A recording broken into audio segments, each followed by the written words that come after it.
जंगल है, बिहार है और एक ओज के हिमालय। मुझे पता नहीं चल रहा है, हिमालय की चढ़ाई तो आखिर बाद में ही करनी है, लेकिन पहले बिहार में जाया जाए या गोते लगाया जाए। मैं चाहता हूं कि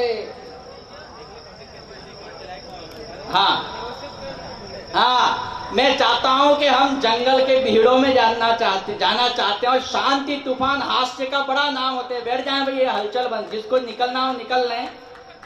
जो कवि सम्मेलन देखने आए थे वो जा रहे हैं, जो सुनने आए थे वो अब आ जाएं। हाँ, बैठिए बैठिए, जल्दी बैठिए, बुला ले। और जो ये बच्चे, सर निवेदन है आप कवियों का कि जो बच्चे हैं वो आगे आ जाए। बिल्कुल, आप आगे आ जाए। मैं तो समझ रहा था कि अब आप लोग चले जाओगे अपने अपने घरों को, लेकिन अभी तक आप लोग यहाँ टिके हुए हैं। आपको बधाई देता हूँ। बहुत बढ़िया कवि सम्मेलन आप लोगों ने सुना, बहुत बधाई देता हूँ सुदीप भोला को।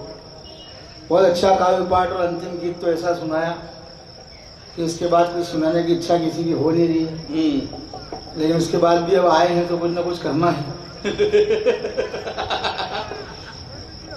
इन्होंने कहा उन्हें हम क्या दे पाए, उन्हें हम क्या दे पाए जब हम कुछ नहीं दे पाए। तो इस बात से शर्मिंदा होकर कई लोग यहाँ से निकल लिए। अरे वाह वाह वाह। बोला अपन जब कुछ दे ही नहीं पाए तो चलो। वाह दादा वाह, इसको कहते हैं कुछ नहीं दे पाए। वास्तव में बहुत बढ़िया प्यारा गीत सुना है, कुछ नहीं दे पाए, लेकिन गीत लिख करके तो दिए। और गीत लिखा इसलिए आप लोग निकले, इसलिए आपको बधाई देता हूँ। ये मेरे समझ में ये नहीं आ रही है, इतना अच्छा कवि सम्मेलन, इतने सारे लोग, ये सामने का इलाका खाली क्यों छोड़ रखा है मैंने अभी तक। ये शुरू से चाहे इधर के इधर आ जाए, चाहे इधर के लोग आ जाओ भाई, आ जाओ, मजा आएगा। मुझे कोई आपत्ति नहीं। यहाँ आ जाओ आ जाओ आ जाओ, कोई वीआईपी नहीं है, सब आ जाए। आज सारे लोग वीआईपी हैं। या सामने का इलाका भर दीजिए, मेरा आपसे निवेदन है। मजा अब शुरू हो रहा है। नहीं, मजा तो शुरू से ही शुरू हो रहा है। मजा तो शुरू से ही चल रहा है। बस 2 मिनट में आप व्यवस्थित हो जाओ, तो फिर घंटे 2 घंटे कवि सम्मेलन और चलाना है हमको। और आपको पमाड़ जी तक जाना है। हालांकि जाने के लिए ज्यादा दूरी नहीं है, 10 फीट की दूरी है, लेकिन 10 फीट की दूरी तय करने में आपको 1.5 घंटा कम से कम लगेगा। इसलिए आ जाओ, व्यवस्थित हो जाओ, फटाफट जल्दी से हो जाओ, देर मत लगाओ। अच्छे काम में देरी अच्छी नहीं है। आओ आओ, आ रहे। जो काम तुझे करना था वो मुझे करना पड़ रहा है। आ जाओ, इधर भी आ जाओ, फटाफट आ जाओ भैया। ये पूरा एरिया भर दो इसको। बरोबर, हमारे देश में खालिस्तान की कोई जरूरत नहीं है। बरोबर, स्ट्राइक करो। हाँ, आइए सर, आइए, पधारिए। स्वागत है आप सब कवियों का। अब भरा लगा। ये जो बीच में कुछ टापू है, पौधे खड़े हुए हैं, पौधे, इनको बिठा दो पकड़ के, या इधर ले आओ। मैं बहुत तसल्ली से अपना काम शुरू करूंगा, मुझे कोई जल्दी नहीं है। तो मैं काम तसल्ली से ही करने में विश्वास रखता हूँ। नहीं, तसल्ली से काम करने में आदमी लंबे टाइम तक टिकता है। वाह वाह वाह। ज्यादा जोर लगाने में, फाइल निपटने में देर नहीं लगती है। इसलिए मैं वो तसल्ली का आदमी हूँ। बस ये 4-5 जो लोग और इधर उधर खड़े हैं, तुरंत प्रभाव से गिर पड़े, ताकि मैं अपना कार्यक्रम शुरू कर सकूं यहाँ पर। बहुत बढ़िया कवि सम्मेलन हुआ। स्वागत, आप सबको बधाई देता हूँ, यहाँ के अध्यक्ष जी को बधाई देता हूँ। और हमारे जैसा कि सब कवियों ने कहा है, विपुल से लगा के आपके स्थानीय सबने कहा, सबने गुप्ता जी की बहुत तारीफ की। सबने की तो मुझे भी करनी चाहिए। मुझे इसलिए करनी चाहिए क्योंकि सबने की, और जब सबने की तो मुझे तो करना ही है, इसलिए मैं उनकी तारीफ कर रहा हूँ। लेकिन एक बात मेरे समझ में अब तक नहीं आई डॉक्टर साहब, यहाँ शुरू से कवि सम्मेलन चल रहा है, ऊपर हम लोगों के लिए चाय पानी आई, हम लोगों ने खाया पिया, नीचे भी जो आगे के लोग थे उनके लिए भी चाय पानी आई, बाकी लोगों के लिए क्या है?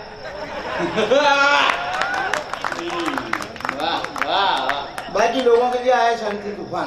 वाह रे वाह, जय हो।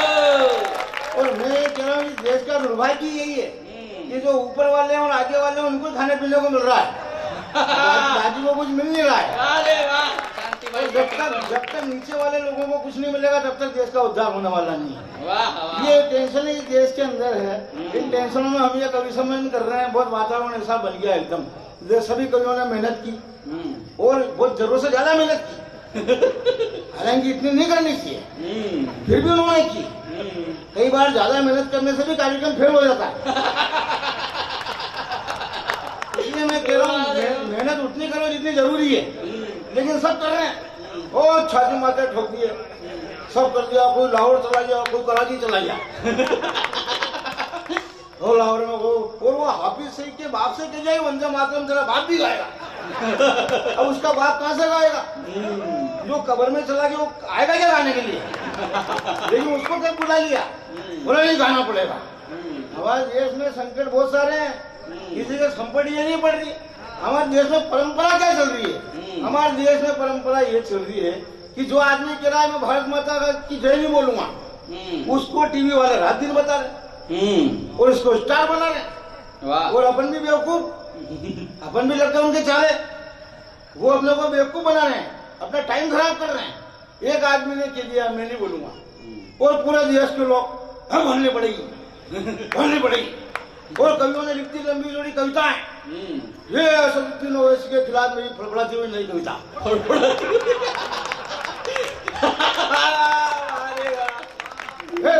हुई नई कविता, ताजा तरीन कविता। अरे यार माथा बोली काय को भर रहे हो? थोड़ा सा दिमाग लगाओ। वो भारत माता की जय नहीं बोल रहा, मैं समझदार आदमी, मैंने कोई कविता नहीं लिखी, मैं दिमाग वाला आदमी हूँ, दिमाग लगाता हूँ। मैंने कहा वो ऐसा क्यों रहा है? मेरे समझ में आ गया वो अपना टाइम खराब कर रहा। अब उस मूर्ख ने हैदराबाद में बैठ के कह दिया कि भारत माता की जय नहीं बोलूंगा, चाहे बोली चाकू लेके आ जाओ, मेरी गर्दन पे रख दो। अब अपन इतने फालतू आदमी है कि मैं मेरे घर से चाकू लेके हैदराबाद जाऊँ और उसको वहां जाके ढूंढूं कि तू कहाँ है, उसकी गर्दन पे चाकू रखूं। मेरा कोई दिमाग खराब है? मैं डूंगरपुर में कवि सम्मेलन करूँ, चाकू लगा ढूंढता भी नहीं करो। फालतू के काम है और अपने को बेवकूफ बना रहे, चारे लगा रहे हैं। और मैं तो जैन समाज का आदमी हूँ, मेरे घर में सब्जी काटने के चाकू ढंग के नहीं मिलते, गर्दन काटने के कहाँ से लाऊं? और बाई चांस अगर मिल भी जाए तो क्या काटूं? नहीं, जो पहले से ही कटे कटाए उनको क्या काटूं?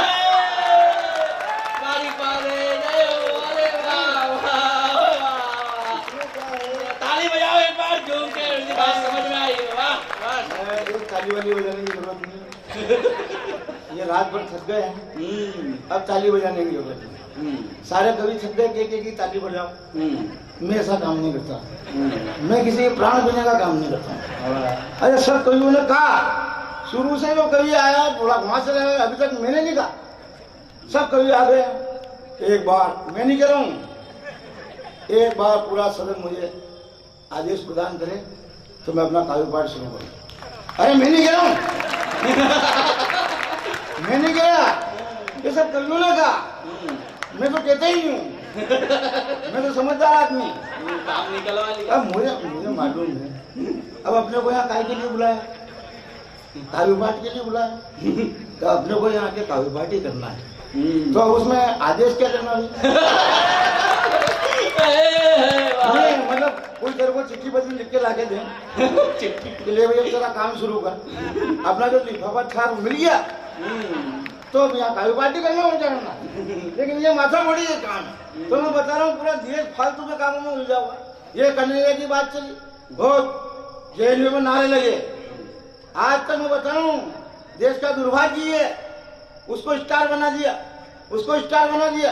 देश का मीडिया नालायक जो भारत माता की जय नहीं बोल रहा है, उसको रात दिन टीवी पे दिखा रहा है।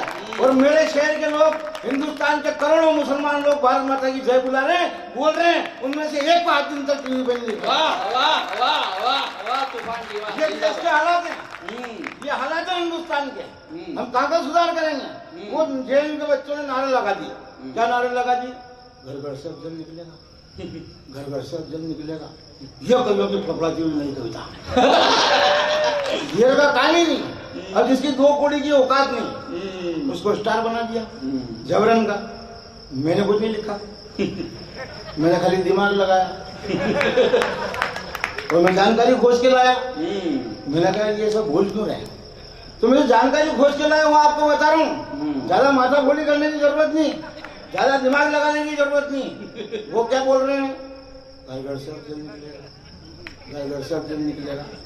तो मेरे बात ये समझ में आई कि जिन लोगों के घरों में अफजल घुसेगा निकलेगा, तो उनके घरों से कौन निकलेगा? अब उनके घर में अफजल घुसा होगा, घुसा होगा तो निकलेगा। अब जिसके घर में अफजल घुसा होगा उसके घर से कोई शांति तूफान थोड़ी निकलेगा। ये फोकट की माथा फोड़ी है, फोकट के दिमाग में टेंशन पालनी। टेंशन बहुत पाल रहे हैं शुरू से। यहाँ कवि सम्मेलन चला तब से मेरे ये समझ में नहीं आया कि अपना जो काम अपने को करना है वो काम करें। फोकट की टेंशन। ये हमारे बीच में भुवन मोहिनी बहुत बढ़िया बढ़िया संवाद गीत इसने सुना है, बोले बड़े भक्ति भाव से सुना है। आपने भी भक्ति भाव से सुना। इसने 2 विषय में पीएचडी कर रखी है और अंतिम में गीत क्या सुनाया? चल चल चल चल नदिया के पार। 2 सब्जेक्ट में पीएचडी है और गीत क्या लिखा? चल चल नदिया के पार। अब मेरे ये बात समझ में नहीं, जो काम नदिया के इस पार हो सकता है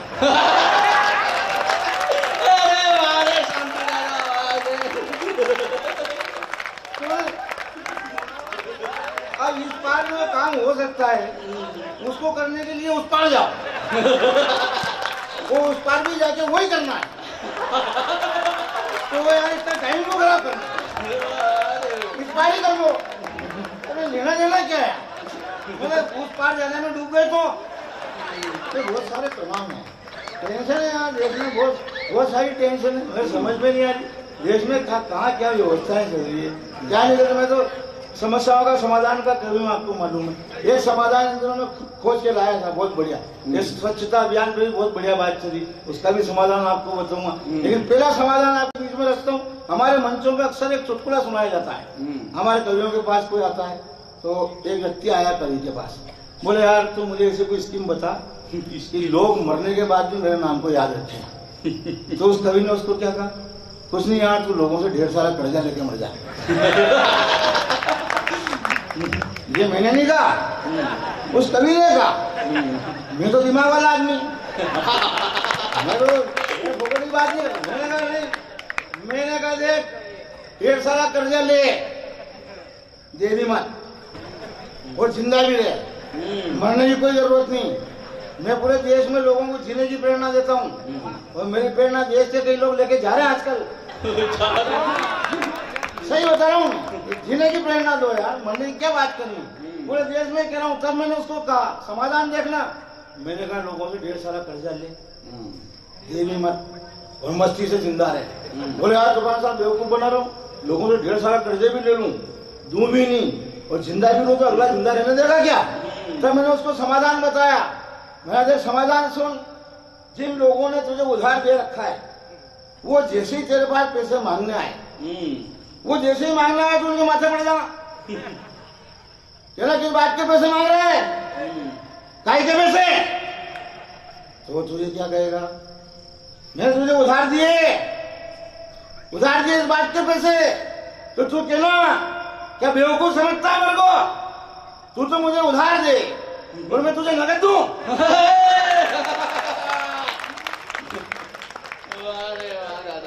अरे भले आदमी, जब तूने मेरे को उधार दिए तो मैं भी तेरे को उधार ही दूंगा। मैं तेरे को नगद काय को देना लगा?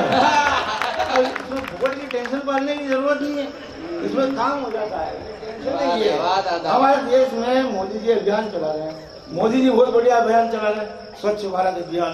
स्वच्छ भारत अभियान डूंगर भूमि में आपने चला रखा है, लेकिन केंद्र सरकार ने इस अभियान पर अरबों रुपए खर्च किए, लेकिन अभियान सफल नहीं हो रहा। अब क्यों नहीं हो रहा? ये जानकारी मोदी जी के पास भी नहीं, मेरे पास मेरे पास बहुत सारी जानकारियां हैं, मैं आपको बता रहा हूँ। अभियान सफल क्यों नहीं हो रहा, तो मैंने उनको बताया अभियान इसलिए सफल नहीं हो रहा, 68 साल से हमारे देश में एक ही रामलीला चल रही। क्या चल रही?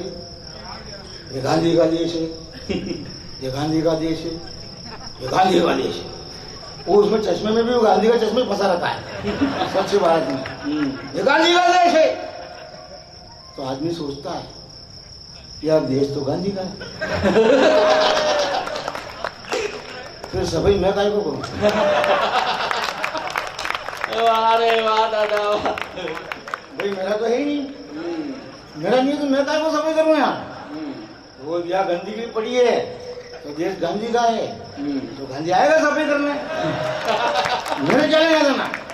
इसलिए कह रहा हूँ अगर इस अभियान को सफल बनाना है तो हिंदुस्तान के 125 करोड़ लोगों को जिस दिन ये एहसास दिलाया जाएगा ये हिंदुस्तान तुम्हारा अपना देश है, हिंदुस्तान तुम्हारा अपना परिवार है, उस दिन स्वच्छ भारत अभियान अपने आप सफल हो जाएगा। तो काम तो ढंग से करने की जरूरत है, काम ढंग से नहीं करो तो परिणाम ढंग के नहीं आते। मैं बता रहा हूँ आपको, हिंदुस्तान में 2 व्यक्तियों को, 2 आतंकवादियों को फांसी की सजा दी, टाइम पे ढंग के काम करने पड़ते हैं तब काम के परिणाम अच्छे आते हैं। 2 आतंकवादियों को फांसी की सजा दी, मजिस्ट्रेट ने पूछा तुम्हारी कोई अंतिम इच्छा हो तो बताओ। उन दोनों मूर्खों ने क्या कहा, हमारे को कुरान पढ़नी है, हमारे लिए कुरान मंगवाओ। तो मैंने कहा बेवकूफों, कुरान ही पढ़नी थी तो टाइम पे पढ़ लेते। वाह वाह वाह। टाइम पे कुरान पढ़ लेते तो न तो तुम आतंकवादी बनते न तुम्हें फांसी की सजा होती। वाह वाह, अच्छी टिप्पणी। ये है टाइम पे ढंग का काम। अब टाइम पे ढंग का काम तो किया नहीं, अब आपस में फंस गई जान, बोले लियाओ कुरान। अब क्या करें कुरान? ये टेंशन है देश के अंदर।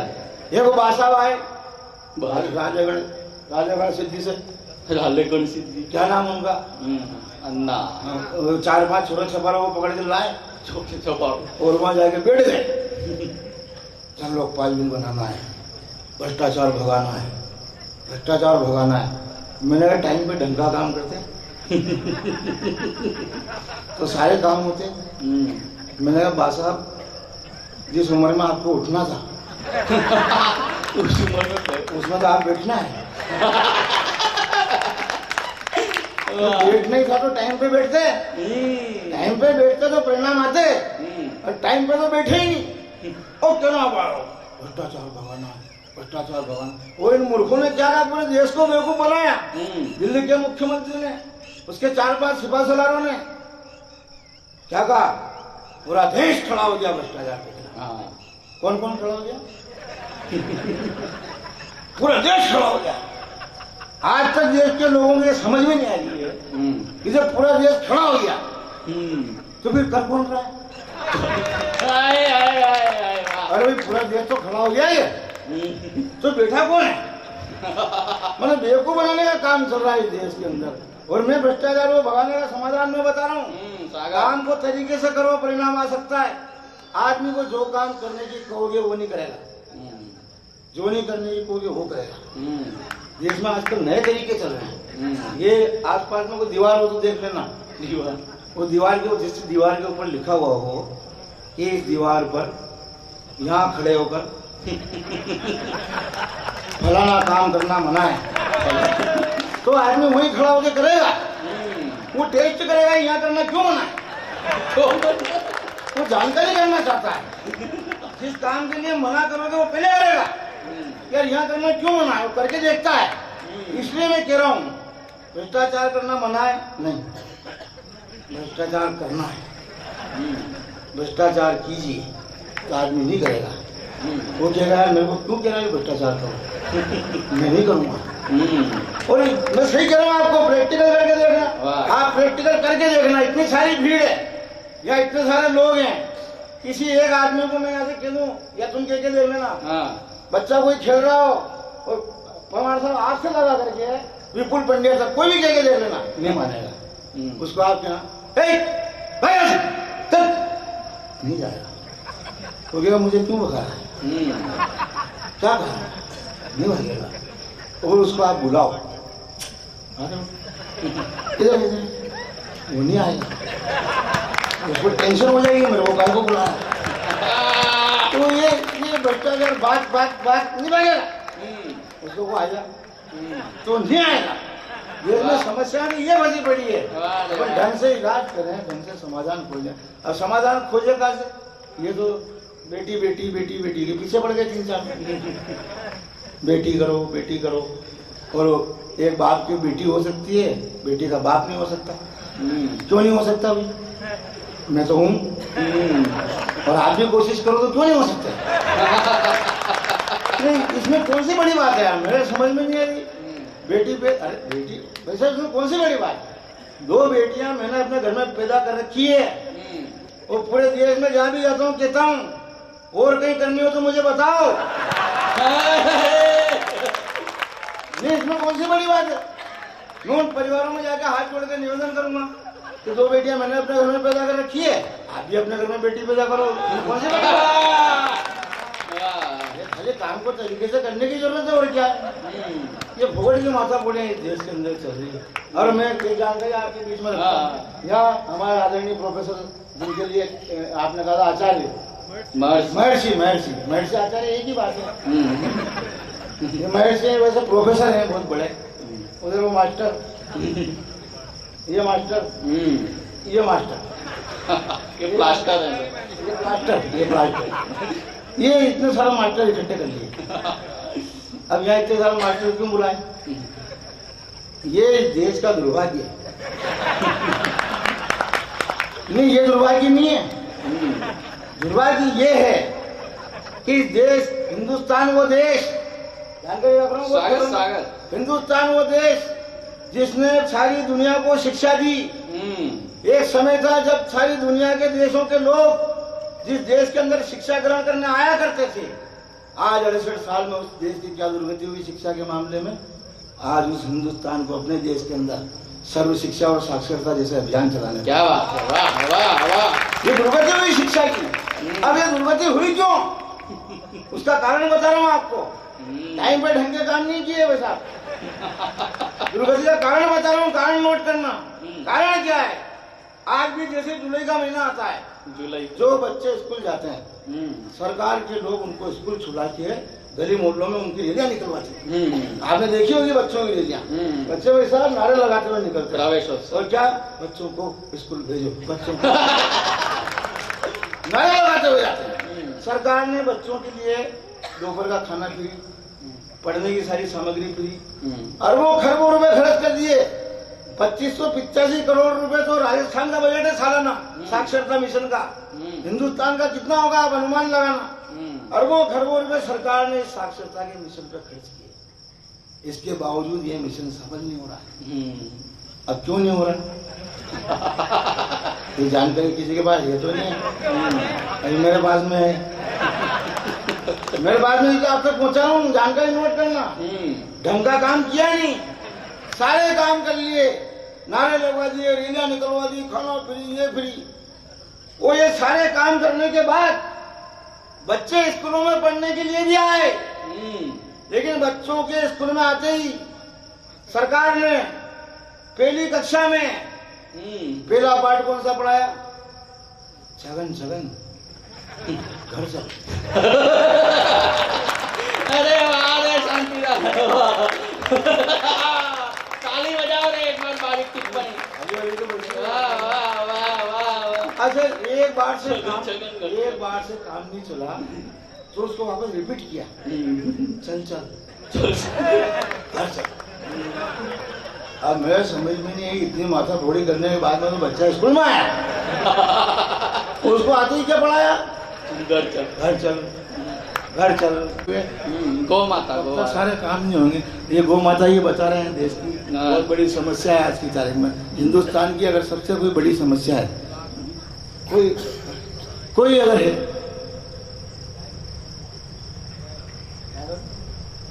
तो मैं बताए हुए रहा हूँ। बहुत गंभीरता का प्रश्न देश के अंदर। देश में प्रश्न गंभीरता का है। पूरा देश मोदी के पीछे पड़ा हुआ। क्यों पड़ा हुआ है? तो लोग अच्छा करें। और कुछ लोग मोदी के पीछे नहीं पड़े हुए क्योंकि उनके पीछे कोई पड़ ही नहीं रहा। तो बहुत सारे हैं वो खटिया वाला भी सुना था, ये वो खाट आकाश में खाट नहीं संभाली जा रही, वो नहीं संभाल, मैं तुम्हारे को पता नहीं है अभी, इनको पागल बन के दौरे पड़ रहा है। इस देश में भी दो लोगों को तो बहुत भयानक दौरे पड़ रहा है, एक तो पप्पू और खुजली। इनको इतने खतरनाक दौरे पड़ रहे हैं, इनको संकट नहीं पड़ रहा। ये इनकी हालत ये है आज की तारीख में, जहाँ इनको बुलाओ वहाँ जाते नहीं, जहाँ नहीं बुलाओ वहाँ झोलन चले जाते हैं। वो हैदराबाद में उसने रोहित ने आत्महत्या की, 3-4 बार वहाँ चले गए। मतलब इनके पिताजी मरे होंगे तो नहीं बैठने गए होंगे, वहाँ 3-4 बार चले गए। आ जाते हो, उनका कोई भरोसा ही नहीं, इतने बड़े पागल हो गए हो, इतने दौरे पड़ रहे हैं। मैं उनके पागलपन का सबूत रख रहा हूँ आपके बीच में। आजकल लोग ट्रेन में बस में हर जगह जाके घुस जाते हैं। अभी एक दिन मेरे को रात को जाना कवि सम्मेलन में, मैं ट्रेन का टिकट लेकर, रिजर्वेशन था मेरे पास, मैं रात को ट्रेन में बैठा, डिब्बे में बैठा, जैसे डिब्बे में चढ़ा और क्यों देखा तो सामने पप्पू और खुजली। अब इधर से आया टीसी, हालत देखना इनकी क्या हो गई। इधर से टीसी आया, तो लाओ टिकट, मैंने टिकट निकाला, टीसी ने टिकट चेक किया, शांति तूफान S232, मैं मेरी बर्सी पे आराम से। अब उसने उस खुजली से उससे टिकट मांगा, मैंने लाओ टिकट, तो दोनों टिकट ढूंढने लगे, इधर ढूंढे नहीं मिला, इधर ढूंढे नहीं मिला, इधर ढूंढे नहीं मिला। अब इतनी देर में टीसी उन दोनों को पहचान लिया। ओहो, I know, you are Pappu, you are खुजली। नो टेंशन, टिकट नहीं मिल रहा तो नो टेंशन। मैंने मान लिया कि आप WT यात्रा कर ही नहीं सकते हो। अब उन दोनों ने टीसी से क्या कहा, बोले तेरे मानने से क्या होता है, टिकट का मिलना जरूरी है। अब टीसी का दिमाग खराब, बोले भले आदमी जब मैं मान रहा हूँ कि तुमने टिकट लिए होगा, नहीं मिल रहा तो काहे की टेंशन है। बोले टेंशन है, किसी ने कहा काहे की टेंशन है, बोले टिकट का मिलना जरूरी है। टीसी ने कहा क्यों जरूरी है, अब देखना इनके पागलपन के नमूने। टीसी ने कहा टिकट का मिलना क्यों जरूरी है, उन्होंने टीसी से क्या कहा कि अगर हमारे को टिकट नहीं मिला तो हमें पता कैसे चलेगा कि हमारे को उतरना कहाँ है।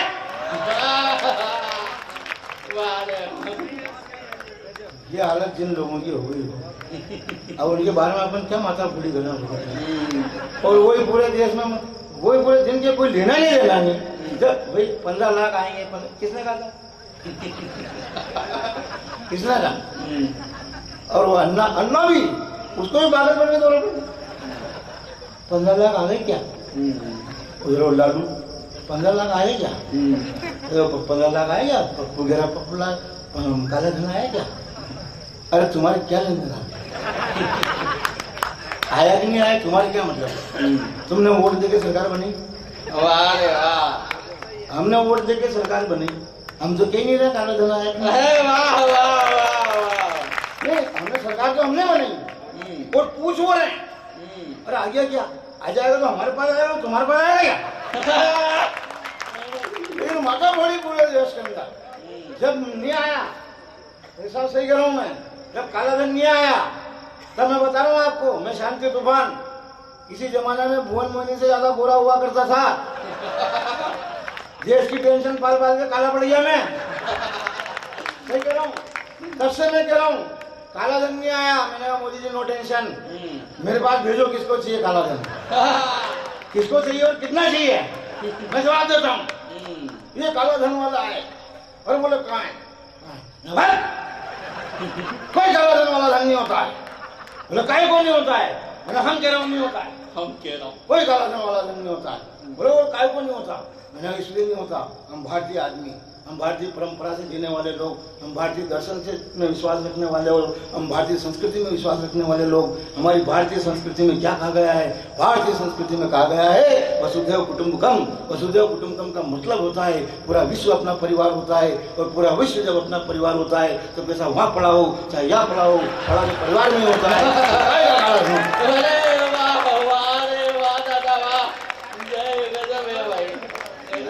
फोकट की माथा बड़ी मतलब काला धन ले आओ, काला धन ले आओ, बड़ी माथा बड़ी मचा है, जिनका कोई लेना नहीं देना नहीं वो मचा है। तब मैं बता रहा हूँ आपको एक समस्या इन दिनों से पूरे देश में खड़ी हुई, जिसका समाधान मैंने अपने तरीके से खोजा है। मैंने कहने का मतलब ये काम करने के तरीके बदलो तो परिणाम आएंगे। बहुत खतरनाक समस्या है हिंदुस्तान में। आज की तारीख में लाखों करोड़ों गौशालाएं हैं, गोरक्षा मंच बने हुए हैं, सारे संगठन गाय के लिए अपना काम कर रहे हैं, गाय को बचाना है, गाय को बचाना है। इसके बावजूद हिंदुस्तान में प्रतिदिन हजारों की तादाद में गाय कटती है, लेकिन आज तक किसी को ये पता नहीं चला गाय को बचाना है, बचाना है, बचाना है, सब चिल्ला रहे हैं। बचाना है तो पहले ये पता तो करो कटगोरी कटगोरी ये पता करो, कटने का कारण पता चलेगा तो अपन बचाएंगे। अब कारण किसी की समझ में नहीं आ रहा, मेरी समझ में आया क्योंकि मैंने खोजा, जो कारण खोजा वो कारण पहुंचा रहा हूँ। एक पंक्ति में कारण पूछूंगा, आधी पंक्ति में समाधान बताऊंगा, मेरे तरीके का समाधान। स्वागत। गाय कटती क्यों है?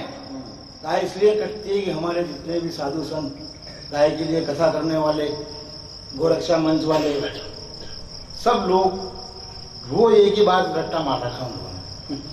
क्या कहते हैं वो? आपने भी सुना होगा। क्या कहते हैं? गाय हमारी माता है, गाय के अंदर 33 करोड़ देवी देवताओं का निवास होता है। अब इन बड़े लोगों ने तो कह दिया। अब होता क्या है कि देश में जितने उच्छृंखल किस्म के लोग हैं वो अपने मन में विचार करते हैं, ये गाय में 33 करोड़ मतलब अगर इनकी एक गाय की फाइल निपटाओ तो इनके लिए 33 करोड़ गए काम से।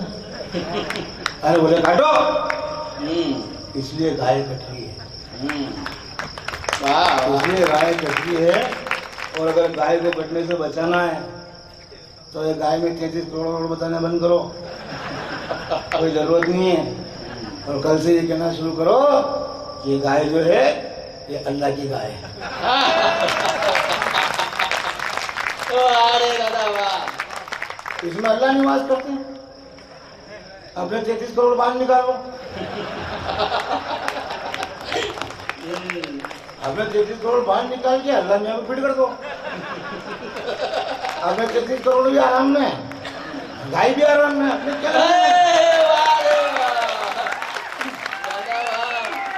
अपने मतलब क्या है? अपने वो गाय को बचाने से मतलब है क्या? ढंग का काम करो, गाय बच जाएगी। ये टेंशन है इस देश के अंदर, बहुत सारी टेंशन है, बहुत सारे तनाव इस देश के अंदर चल रहे हैं। इन तनावों के बीच में हमें इस कवि सम्मेलन को विष्णु भाई और मेरे सबसे प्रिय विरस के मेरे कवि जो है हरिओम पवार जी तक हमको ले जाना है। मैं अंतिम 4 पंक्तियों का समाधान आपके बीच में पढ़ देता हूँ, उसके बाद में सर्जिकल वाला तो मैंने आज ही कल ही लिखा था, मुझे याद आया नहीं आया, मुझे कोई भरोसा नहीं। 4 लाइन समाधान की कोई, हालांकि मेरी याददाश्त बहुत अच्छी है, लेकिन मुझे याद आया नहीं आया। ये कोई जरूरी थोड़ी है। संकट तो देश में बहुत सारे हैं सर, मैं बता रहा हूँ आपको। इस देश के संकट तो ये है, एक व्यक्ति जो 10 साल तक प्रधानमंत्री रहता है हमारे देश का, कहाँ तक तो इन लोगों ने कचरा किया, कहाँ सफाई करेंगे। एक व्यक्ति जो 10 साल तक हिंदुस्तान जैसे बलशाली देश का प्रधानमंत्री रहता है, वो 420 के 2 आरोपियों की जमानत के लिए जब मजिस्ट्रेट के कोर्ट तक जाता है तो पूरा हिंदुस्तान शर्मिंदा हो जाता है। तो हिंदुस्तान के हालात कर दिया अपने देश के। और मैं बता रहा हूँ, आज यहाँ कोई सरदार जी है नहीं पूरे इस प्रांगण में, वो तो कहीं खड़े हो जाना नहीं है। मैं बता रहा हूँ, कल एक सरदार जी थे कवि सम्मेलन में, कल के कवि सम्मेलन में उज्जैन के पास में एक सरदार जी आगे बैठे, वो शुरू से लास्ट तक बैठे रहे, अंत में जब तक मैं बोला नहीं तब तक बैठे रहे। तो मैंने उसको कहा ये है समझदार, ये समझदार सरदार जो यहाँ बैठा है, इसको मालूम है यहाँ क्या हो रहा है, कवि सम्मेलन हो रहा है, सुनना है, शांति तूफान आए हैं, पवार जी आए हैं, विष्णु भाई, इनको सुनना है, इसलिए वो यहाँ बैठा है। इसमें समझदारी, अकल वाला आदमी। ये सरदार दिल्ली में 10 साल तक बैठा।